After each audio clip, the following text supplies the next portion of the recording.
చిత్తూరు జిల్లా కుప్పంలో ఆటో డ్రైవర్పై అనుమానంతో ఆటో నుంచి దూకేసిన తల్లి బిడ్డలు గుడిపల్లె మండలం కంచిబాంతలపల్లెకు చెందిన నాగవేణి తన కుమార్తె యజ్ఞప్రియతో కలిసి గురువారం మధ్యాహ్నం గ్రామం నుంచి ఆటోలో కుప్పం ఏరియా ఆసుపత్రికి బయలుదేరారు. ఆటో కుప్పం ఏరియా ఆసుపత్రి వచ్చిన డ్రైవర్ గోపి ఆపకపోవడంతో అనుమానం వచ్చిన నాగవేణి ఆమె బిడ్డతో కలిసి వేగంగా వెళ్తున్న ఆటో నుంచి దూకేసింది. దీంతో తల్లి కుమార్తెలు గాయపడ్డారు. స్థానికులు గుర్తించి వారిని చికిత్స కోసం కుప్పం ఏరియా ఆసుపత్రిలో చేర్చారు. సమాచారం తెలుసుకున్న కుప్పం అర్బన్ సిఐ శ్రీధర్ ఆసుపత్రికి వెళ్లి నాగవేణిని విచారించారు. ఆమె ఫిర్యాదు మేరకు కుప్పం పోలీసులు డ్రైవర్ గోపిపై కేసు నమోదు చేసి దర్యాప్తు చేస్తున్నారు.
ఊర్లే పోతే మార్కెట్లకి ఆటో ఉండే నేను పోతానని చెప్పా.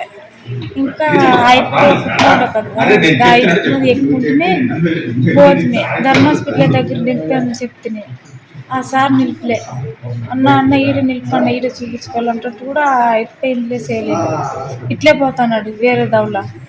ఇవాళ నన్ను వాడు నిలిపిపోతున్నావు అని చెప్తాంటే కూడా నీకు నాకు పని దాన్ని మాట్లాడుకుని రా అని చెప్తానంటే నాకు భయం ఎత్తుకునేది.